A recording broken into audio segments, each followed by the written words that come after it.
Another story I heard about myself. This one happened in high school. We had this teacher in high school whose kid went to our high school. His name was Mr. McNamara, and his son Jake McNamara went to our high school. He was a sophomore when I was a senior, so he was 2 years behind me. And Mr. McNamara was an asshole.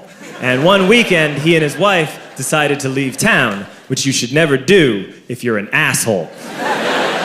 And Jake McNamara decided to throw a party at the teacher's house. Hooray! And everyone around town heard about it, and we all got up individually and thought, okay, let's go over there and destroy the place. I walked into this party, everyone I had ever met was there, and everyone was drinking like it was the end of the world. People were drinking like it was the Civil War and a doctor was coming to saw our legs off. It was totally unsupervised. We were like dogs without horses. We were running wild. I walked down to the basement. They had a pool table in the basement. One dude took a running start and threw his body onto the pool table and broke it in half. Another kid found out which room was Mr. McNamara's and went upstairs and took a shit on his computer. So the party was going great. I'm standing in the basement and I'm holding a red cup. You've seen movies.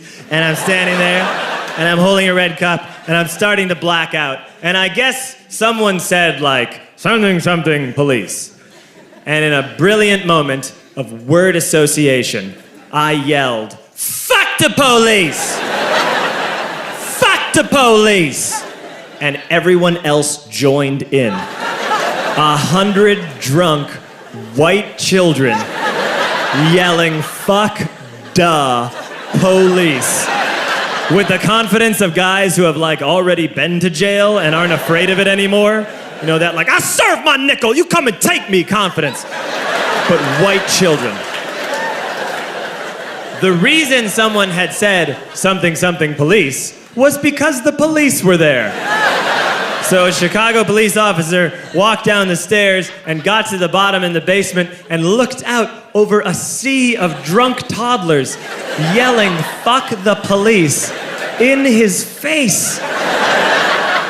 And he was almost impressed. He was like, wow. And then he leaned into his walkie-talkie and went, get the paddy wagon.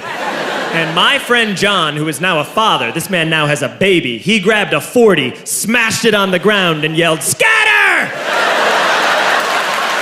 And everyone ran in a different direction.